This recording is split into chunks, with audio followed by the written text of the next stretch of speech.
আর আল্লাহ রব্বুল আলামিন বলল, তুমি কলেমার শেষ অংশ লেখনি কেন?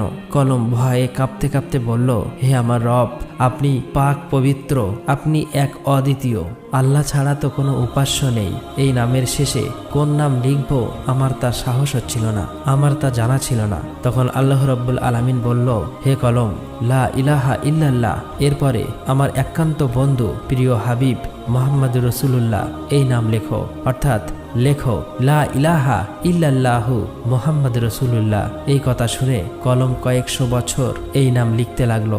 অতঃপর মহান রব্বুল আলামিন আর সে মুহাল্লার উপর বিশাল বিশাল স্তম্ভ সৃষ্টি করলেন এবং সেগুলি 7 তবক জমিন আসমানের ভিতর পুঁতে রাখলেন। তাফসীর কারকরা উল্লেখ করেছেন যে এক একটি স্তম্ভ থেকে আর এক স্তম্ভ দূরত্ব 700 বছরের পথ। তারপর আল্লাহ তাআলা আরশ সৃষ্টি করলেন এবং এই আরশ বহন করার জন্য সামান্য কয়েক মুহূর্তে